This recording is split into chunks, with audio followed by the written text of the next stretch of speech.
May pupuntan kami dito sa taas na may bahay na delikado sa bagyong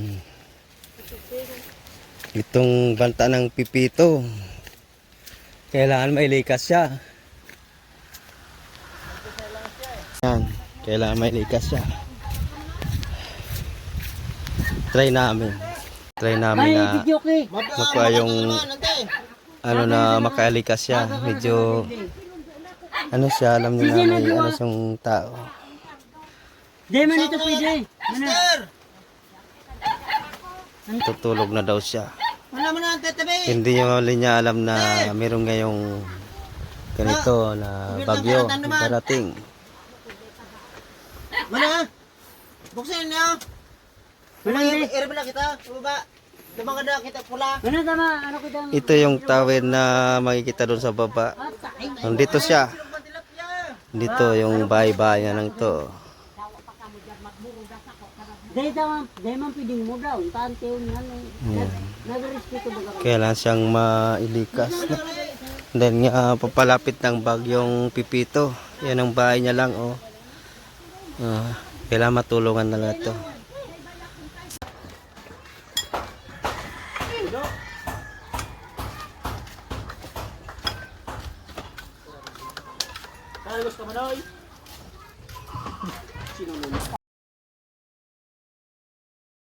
Ngayon, ito na yung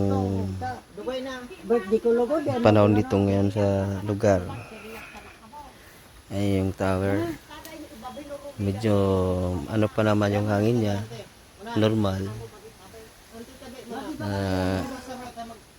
Habang ang bagyo ay papalapit na. Ayan. Habang yung dito nga nakatira, tinatay na lumikas. Dito siya nakatira.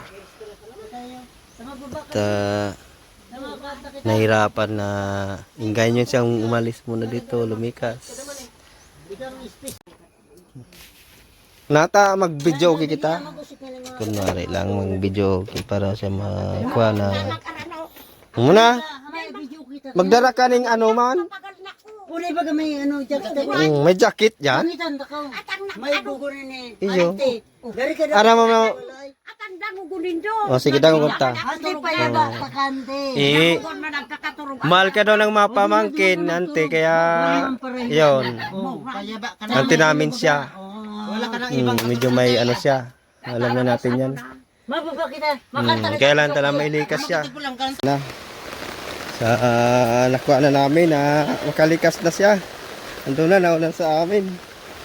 Medyo nagumpisa na yung ano dito, ulan. Buti na lang na ano namin siya na may kanyang lumikas. Si medyo pahirapan, medyo ano kasi siya may hindi ko na banggitin. Kayo na bahala mag ano.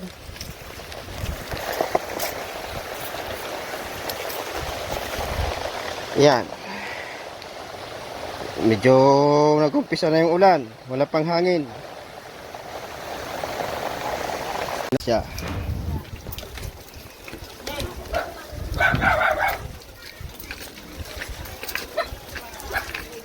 Dito.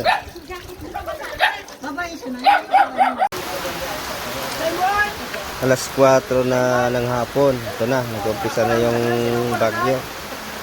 Ulan pa lang sa amin. Alas 4 ng hapon, ha.